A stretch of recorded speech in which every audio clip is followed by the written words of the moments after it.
Abra a sua Bíblia comigo em João capítulo 3. Estou com a voz um pouquinho rouca, né? O friozinho está me pegando, mas não vai me pegar não, em nome de Jesus. Evangelho de João, capítulo 3.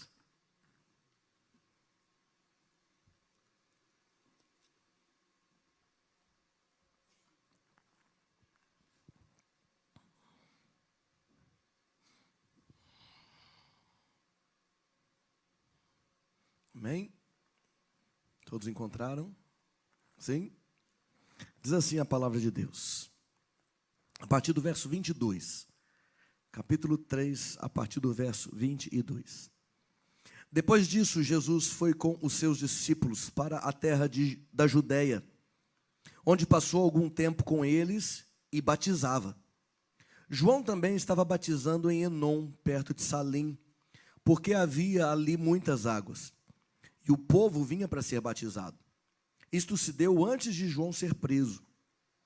Surgiu uma discussão entre alguns discípulos de João e um certo judeu, a respeito da purificação cerimonial.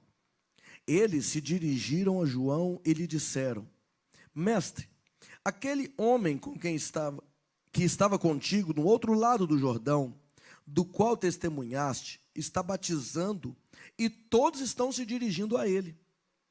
A isso João respondeu: Uma pessoa só pode receber o que lhe é dado dos céus. Uma pessoa só pode receber o que lhe é dado dos céus. Vocês mesmos são testemunhas de que eu disse: Eu não sou o Cristo, mas sou aquele que foi enviado adiante dele. A noiva pertence ao noivo.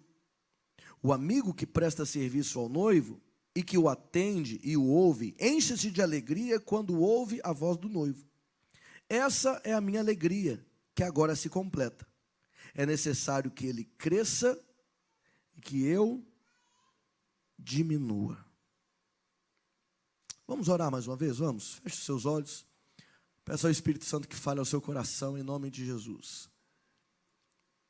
Para que saiamos daqui entendendo esta parte da palavra, alimentados e cheios do Espírito Santo, em nome de Jesus. Em nome de Jesus, Espírito Santo, nós pedimos mais uma vez, continua falando conosco.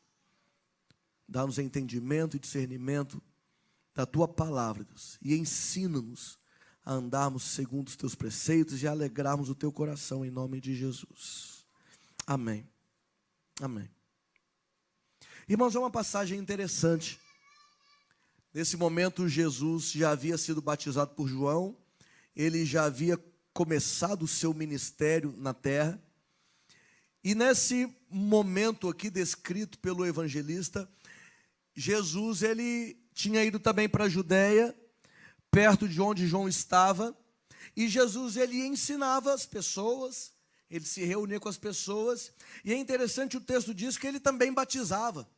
Ele também já estava batizando algumas pessoas, alguns novos discípulos, né? As pessoas que iam se convertendo ao Senhor também estavam sendo batizadas pelo Senhor Jesus.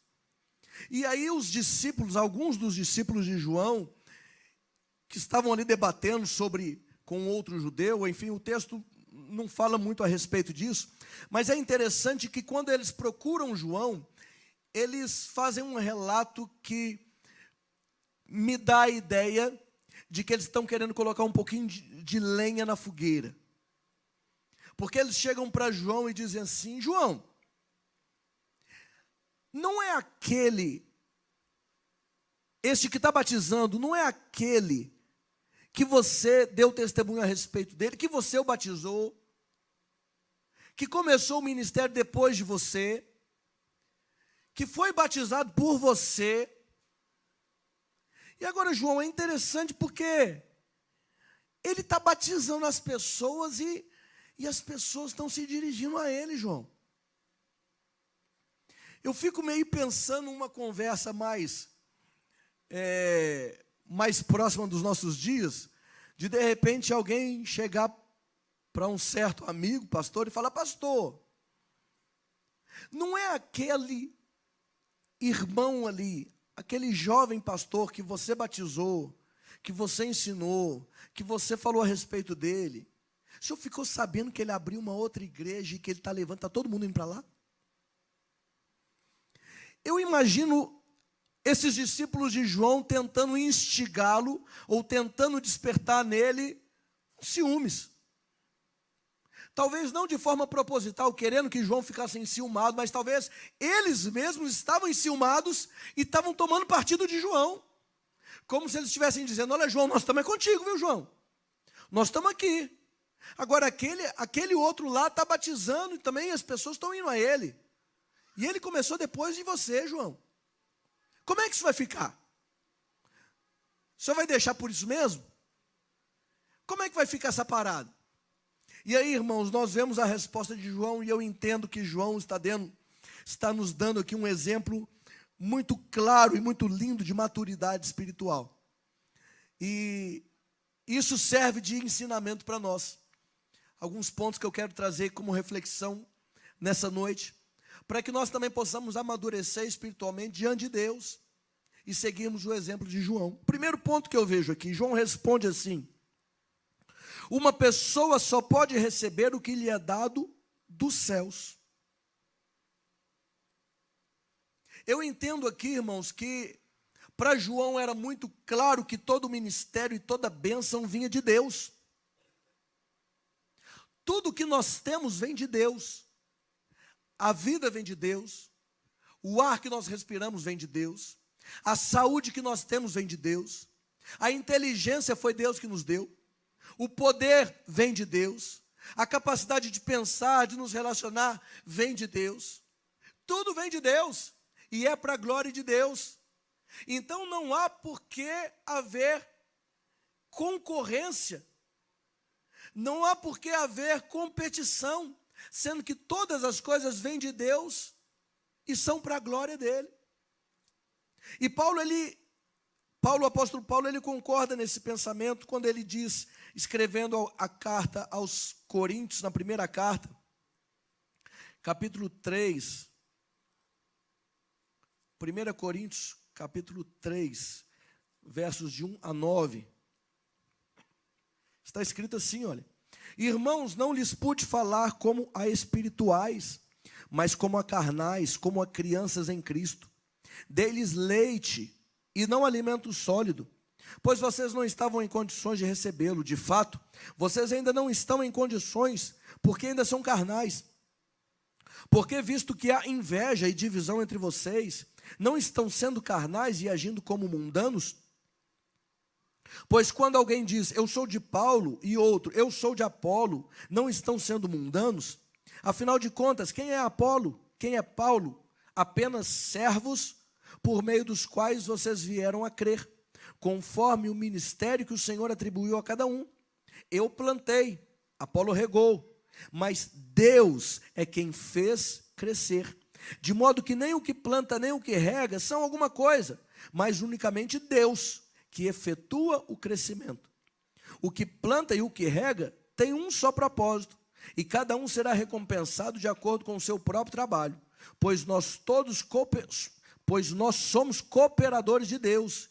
Vocês são lavoura de Deus e edifício de Deus. Versículo 7 novamente: de modo que nem o que planta, nem o que rega são alguma coisa, mas unicamente Deus, que efetua o crescimento. Para João era muito claro que todas as coisas vinham de Deus. E tudo que Deus nos dá para que o nome dele seja glorificado. Então, se tudo vem de Deus, por que eu me gloriaria? Ou por que eu deixaria a soberba tomar conta do meu coração? Porque nós não temos nada, irmãos. Tudo que nós temos é o Senhor quem nos dá. Tudo que nós fazemos é o Senhor quem nos capacita a fazer. Não somos nós. É o Espírito Santo que opera em nós e através de nós. E é por isso que toda honra e toda glória é dada a Jesus Cristo.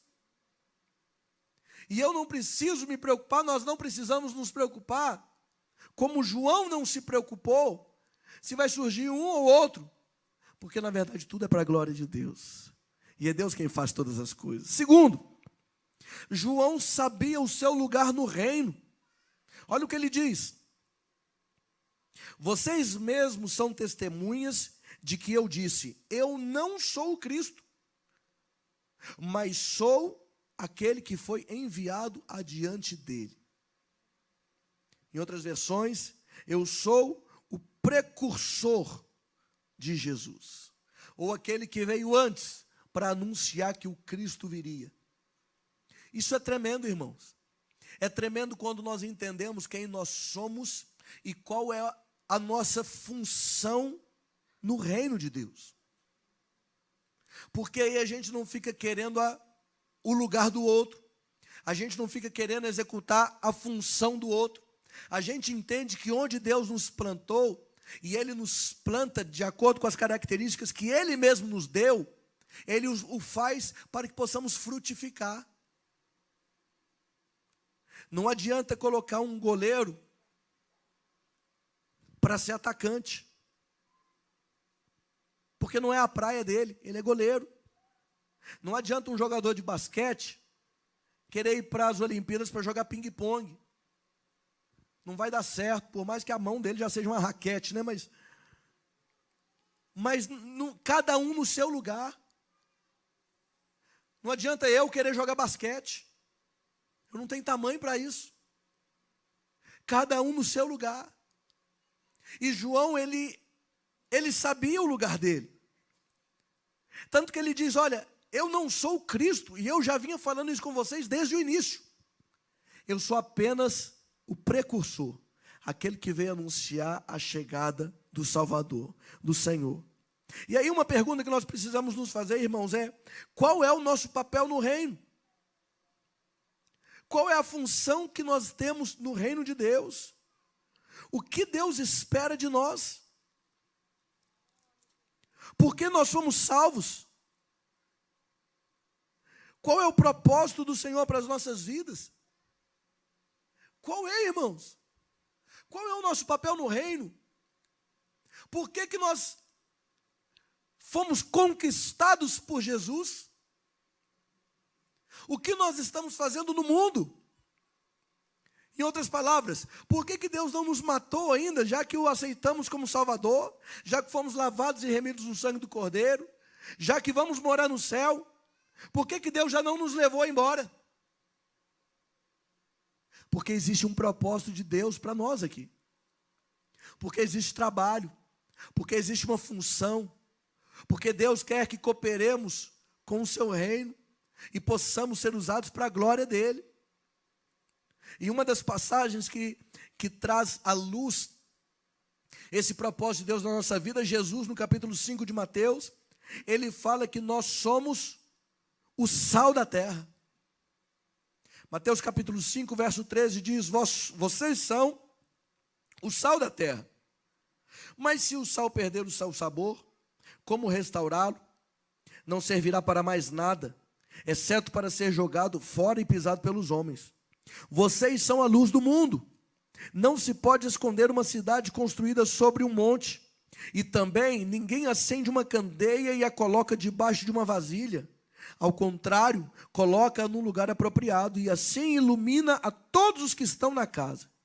Assim brilhe a luz de vocês diante dos homens. Para quê? Para que vejam as suas boas obras e glorifiquem ao Pai de vocês que está nos céus. Nós somos o sal dessa terra, irmãos. Diga sal. Sal. Nós somos o sal dessa terra. E qual é a função do sal? Podemos usar o sal como Jesus mesmo está usando, fazendo uma analogia. Algumas das propriedades do sal, por exemplo, o sal estimula a sede. Você já comeu uma carne bem salgada? Além do ponto um pouquinho? Uma comida que você falou assim, puxa, acho que a cozinheira errou a mão hoje. Carregou no sal. E você fica com sede, é ou não é verdade? A gente fica com sede, você tem vontade de beber água. E tem que ser água, não adianta outra bebida não. Tem que ser água, porque é a água que mata a sede. O sal estimula a sede, aí eu fico pensando, Se Jesus nos chama de sal, então será que Ele quer dizer que a nossa vida, o nosso modo de viver, precisa estimular a sede das pessoas da água da vida? Será que quando Jesus conversa com aquela mulher samaritana e diz a ela: olha, se você beber da água que eu lhe der, você nunca mais terá sede de novo, porque a água que eu lhe der será uma fonte a jorrar para a vida eterna. E aí Jesus vem e nos chama de sal. Irmãos, eu entendo que a nossa vida precisa estimular as pessoas a terem sede de Deus.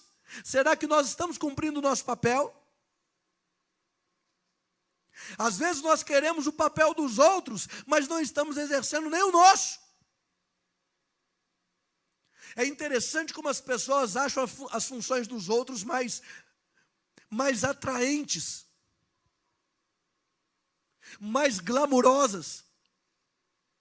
É interessante como o ser humano, ele nunca está satisfeito. Ele sempre quer mais. E às vezes sempre quer mais e quer o do outro. E não cumpre o papel que Deus designou a ele. É interessante como todas as pessoas querem ser líderes. Como todas as pessoas querem ser ricas. Como todas as pessoas querem uma posição de destaque. E nem sempre é o que Deus tem. Essa semana nós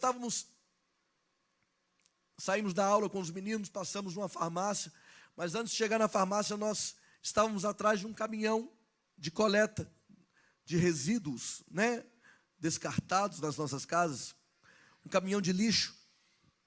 E nós paramos atrás deles e acabou que o pessoal que trabalha, né, a gente chama de lixeiros, né, o pessoal que trabalha ali fazendo essa coleta, deixou cair uma garrafa, aí caiu o caco de vidro para todo lado, tal, e na hora eu fiquei assim, puxa vida, que perigo, e eles com a mão mesmo, catando aquele lixo, jogaram para dentro do caminhão, cataram os cacos ali que caíram na rua, e jogaram no caminhão, e nós continuamos atrás deles, e os meus meninos perguntaram assim, um deles comentou: papai, o fulano de tal disse que quer ser lixeiro. Aí eu falei: é mesmo? Se não me engano foi a Júlia. É mesmo, filha?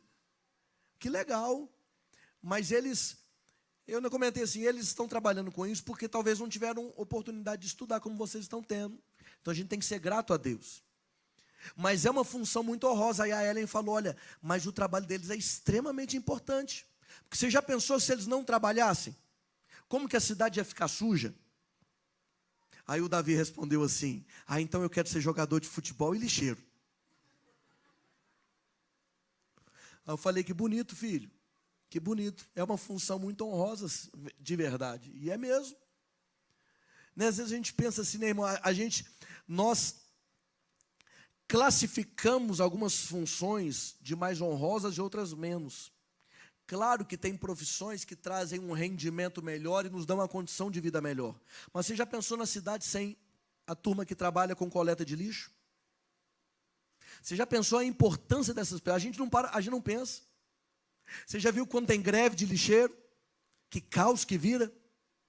Aí você vai colocando o lixo para fora, aí cachorro mexe, aí bicho mexe, aí abre o lixo, aí começa a ficar fedendo, e a rua vai acumulando aquele tanto de lixo. Mas às vezes na nossa vida espiritual, às vezes nós pensamos da mesma forma. Nós queremos classificar algumas funções como mais ou menos honrosas. E a gente só quer fazer o que aparentemente traz glamour. E Jesus está deixando bem claro que a nossa função é sermos sal.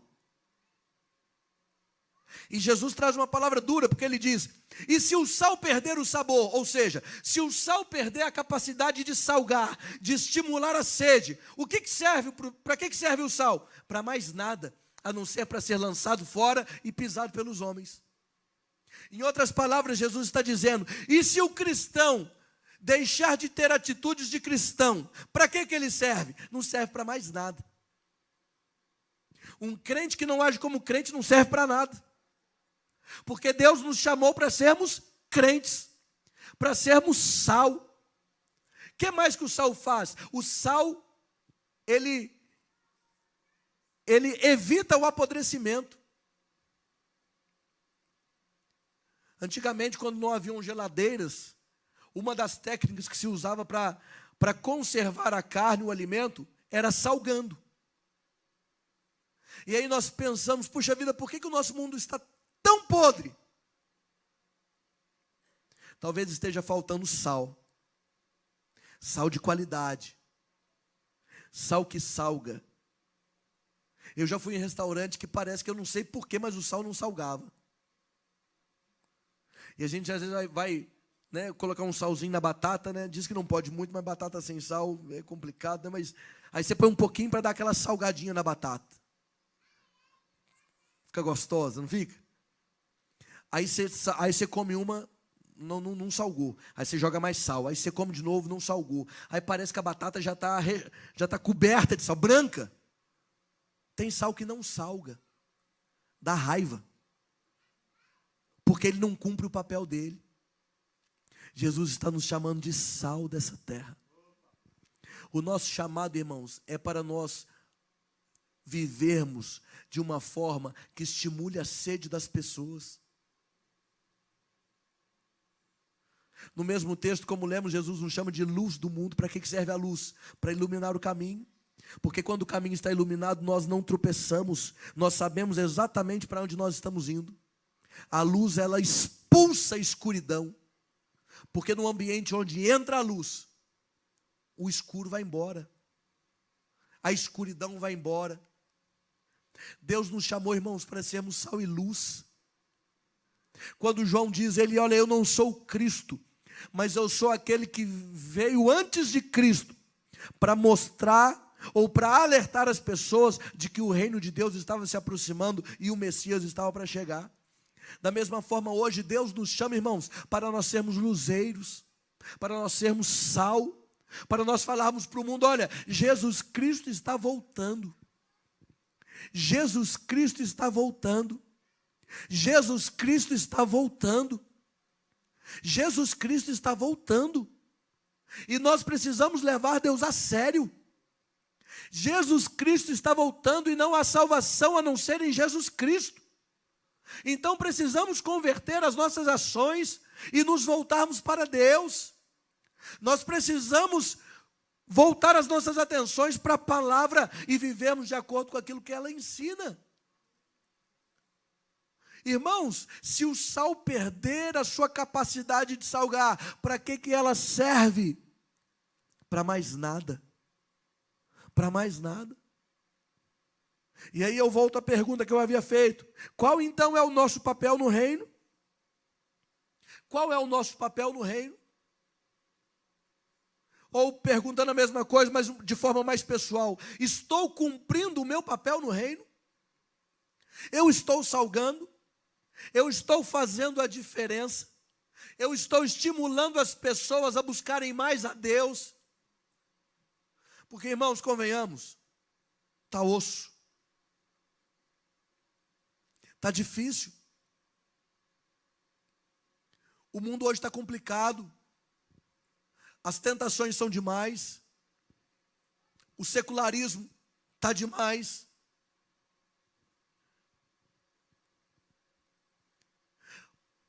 Ao mesmo tempo que parece que é mais fácil servir a Deus, está mais difícil. Parece estar mais fácil, eu digo, porque nós não temos perseguição, nós não temos nenhuma proibição para manifestarmos a nossa fé. Tem uma igreja evangélica em cada esquina. O evangelho no nosso país proliferou. Mas, sinceramente, parece que o sal está sem gosto. Parece que está sem gosto. As pessoas parecem não estar com sede de Deus. E o chamado de Deus para nós é para nós revermos. Estamos salgando? Quando conversamos com as pessoas, elas têm vontade de vir para a casa de Deus? Estamos fazendo a diferença? Estamos vivendo para Cristo?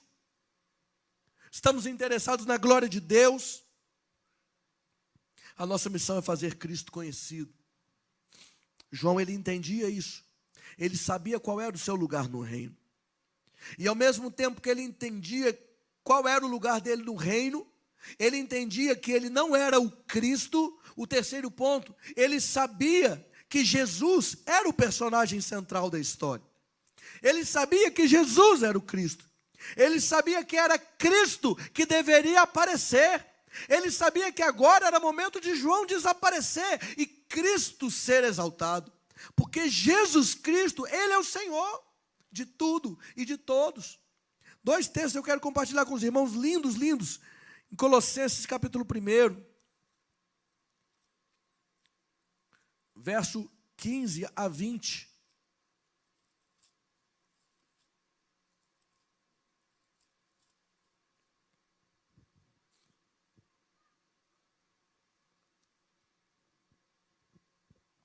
Colossenses 1, verso 15. Ele é a imagem do Deus invisível, o primogênito de toda a criação, pois nele foram criadas todas as coisas, nos céus e na terra, as visíveis e as invisíveis, sejam tronos ou soberanias, poderes ou autoridades, todas as coisas foram criadas por ele e para ele. Irmãos, nós somos criaturas criados por Deus, filhos de Deus, e para Ele, para a glória dEle. Verso 17. Ele é antes de todas as coisas e nele tudo subsiste. Ele é a cabeça do corpo, que é a igreja. É o princípio e o primogênito dentre os mortos, para que em tudo tenha a supremacia, pois foi do agrado de Deus que nele habitasse toda a plenitude, e por meio dele reconciliasse consigo todas as coisas, tanto as que estão na terra, quanto as que estão nos céus, estabelecendo a paz pelo seu sangue derramado na cruz. E outro texto, Filipenses capítulo 2, verso 5, 2 páginas atrás. Filipenses 2, 5 diz: seja a atitude de vocês a mesma de Cristo Jesus, que embora sendo Deus, não considerou que o ser igual a Deus era algo que devia apegar-se, mas esvaziou-se a si mesmo, vindo a ser servo, tornando-se semelhante aos homens, e sendo encontrado em forma humana, humilhou-se a si mesmo, e foi obediente até a morte, e morte de cruz. Por isso, Deus o exaltou à mais alta posição, e lhe deu um nome que está acima de todo nome, para que ao nome de Jesus se dobre todo o joelho nos céus, na terra e debaixo da terra, e toda língua confesse que Jesus Cristo é o Senhor, para a glória de Deus Pai. O nome de Jesus está acima de tudo, está acima de todos, e a Ele toda honra, toda glória, todo louvor, toda adoração, porque somente Jesus Cristo é digno de ser adorado. Porque Ele, sendo Deus, Ele não julgou que deveria se apegar a isso, mas esvaziou-se e veio como homem para morrer por mim e por você. E porque Ele foi obediente a Deus e obediente até a morte, morte de cruz, Deus o exaltou. Jesus Cristo, Ele é o Senhor. Jesus Cristo, Ele dividiu a história no meio. O nosso calendário conta hoje 2017 anos depois de Cristo. Nenhum homem que pisou nessa terra foi tão especial como Jesus. Nenhum homem influenciou tanto como Jesus, que mesmo depois de anos e depois de perseguições, nós continuamos servindo a Cristo e pessoas continuam se convertendo ao nome de Jesus Cristo, porque Ele é Senhor. Jesus sabia que o centro da história e da vida dele era Jesus Cristo. Nós precisamos voltar a colocar Jesus no centro da nossa vida, irmãos. O humanismo tem ensinado a colocar o homem no centro e todas as coisas vão girando ao redor. E às vezes viemos para a igreja com esse pensamento, achamos que nós continuamos no centro, e agora Deus, Pai, o Espírito Santo, Jesus, os anjos, todos estão ao nosso redor para nos servir, para nos abençoar, para nos dar vitória, para responder as nossas orações, para dar tudo aquilo que a gente quer, para a glória de Deus. Mas será que é Deus que está recebendo a glória? Quando nós ficamos no centro simplesmente falando: Deus me dá, Deus me abençoa, Deus abre essa porta, Deus faz isso por mim, Deus faz aquilo por mim. Espera aí, quem é Deus nessa história? É o homem que é o Deus.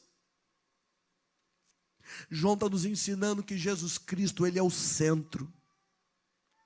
É Jesus que está no centro. E nós estamos ao seu redor adorando, nos prostrando diante dEle, reconhecendo: Tu és Senhor. A Bíblia diz que todo joelho se dobrará diante do Senhor Jesus Cristo, e toda língua confessará que Jesus Cristo é o Senhor. Ele é o centro, irmãos. Nós vivemos para Ele, para a glória dEle. Nós precisamos colocar Jesus no centro das nossas vidas, no centro dos nossos sonhos. Os nossos desejos precisam ser para a glória de Deus. Porque senão, irmãos, estaremos vivendo no engano.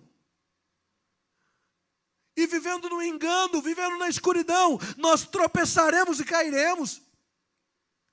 Mas se abrirmos os nossos olhos e entendermos que Jesus Cristo, Ele é o centro.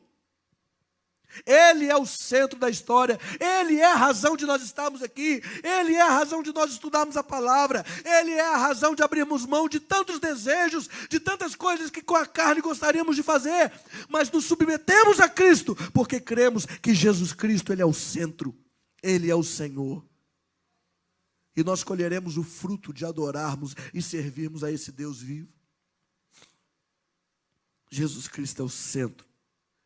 É Ele quem deve aparecer. E por último, João, ele nos mostra que a sua alegria estava em Cristo, e em poder servi-lo, e em ver a noiva se encontrando com o noivo. Ele diz: essa é a minha alegria que agora se completa. É necessário que ele cresça e que eu diminua. João entendia que o papel dele era anunciar a chegada do noivo, do Messias, do Cordeiro, que viria para salvar, para resgatar a sua noiva, a igreja. E esse encontro era o que trazia alegria a João. Em outras palavras, ver a expansão do reino de Deus era o que alegrava João. Era o que trazia conforto ao seu coração. Ah, mas ele estava perdendo posição. Ah, mas ele estava perdendo os membros da sua igreja. Ah, mas as pessoas estavam deixando de segui-lo. Ele estava deixando de ser prestigiado. Mas as pessoas estavam seguindo a quem deveriam seguir, a Jesus Cristo. A nossa alegria, irmãos, precisa ver as pessoas se apegando a Jesus e não se apegando a nós. Porque nós não somos nada. Nós somos servos. Servos de Jesus Cristo.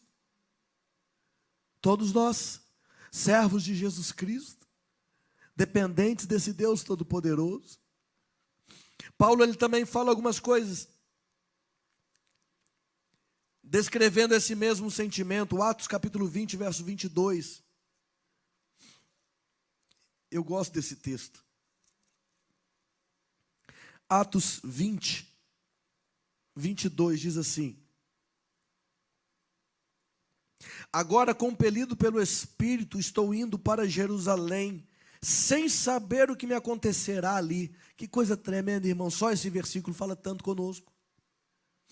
Como precisamos aprender a ser dirigidos pelo Espírito Santo, mesmo sem saber o que nos acontecerá quando chegarmos no lugar onde Ele quer nos levar. Paulo tinha uma confiança tão grande em Deus, que mesmo sem saber o que ia acontecer ali, ele foi, porque foi o Espírito que o mandou ir. Aonde nós temos ido? Aonde queremos? Será que temos ouvido a voz do Espírito Santo? Será que temos ao menos perguntado a Ele: Deus, qual é o teu propósito para a minha vida? Aonde o Senhor me quer? O que o Senhor quer que eu faça? Com quem o Senhor quer que eu fale? O que o Senhor quer que eu diga? O que é para eu fazer?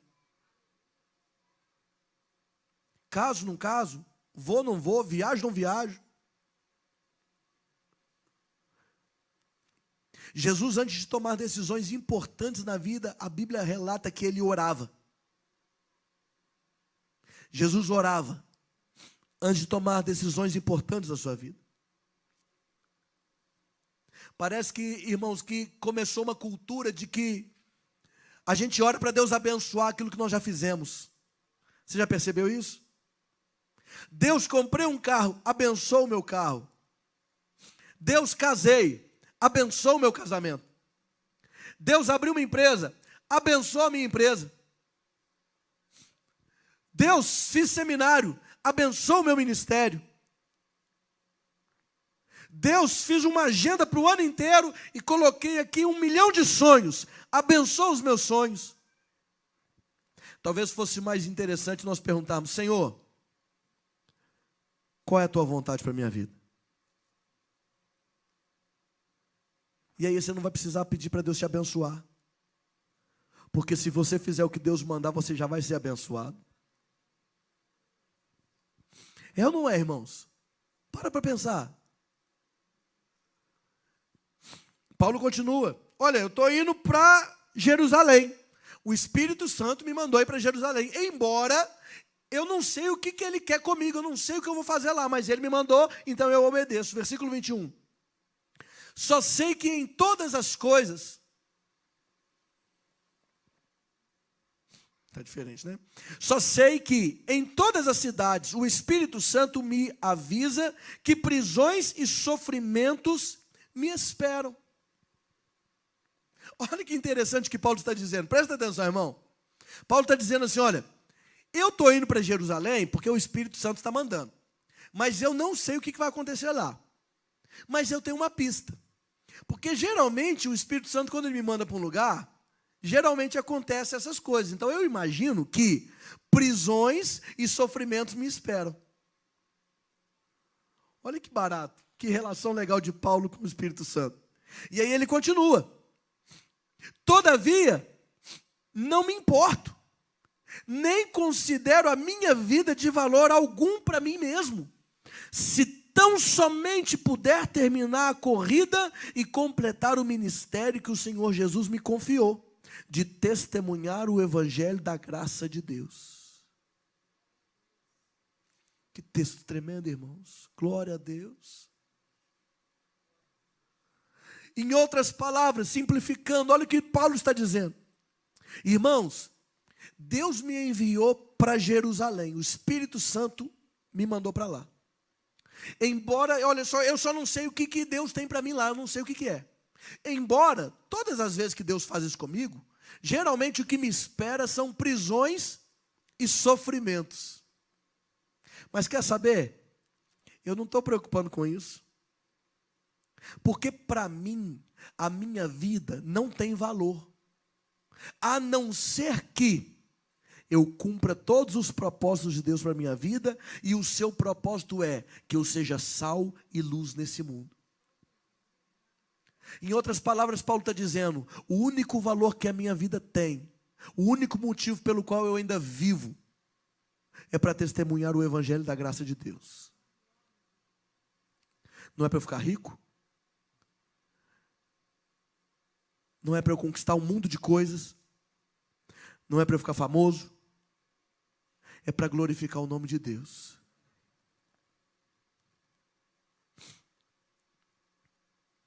Se você ficar rico, seja um rico que glorifica o nome de Deus. Se você não enriquecer, seja uma pessoa humilde que glorifica o nome de Deus. Se você puder ter propriedades, que você as tenha e que elas sirvam para a glória de Deus. Mas se você não tiver nada, saiba que o Senhor Jesus vai preparar um lugar para você, e você tem uma morada na eternidade. Então nessa vida não se entristeça se de repente você não conquistou. Pastor, não conquistei nada. Fique em paz, meu irmão. Jesus Cristo conquistou seu coração. Não tem nada melhor do que isso. Ah, pastor, então é melhor, eu não devo conquistar. Não, se você puder, lute, se esforce, trabalhe, estude, melhore, cresça. Mas se mesmo assim nada acontecer, continue feliz, porque mais vale servirmos ao nosso Deus. mais vale sermos cheios do Espírito Santo. A convicção de Paulo era tão grande que em Filipenses capítulo 1, verso 18, ele diz assim: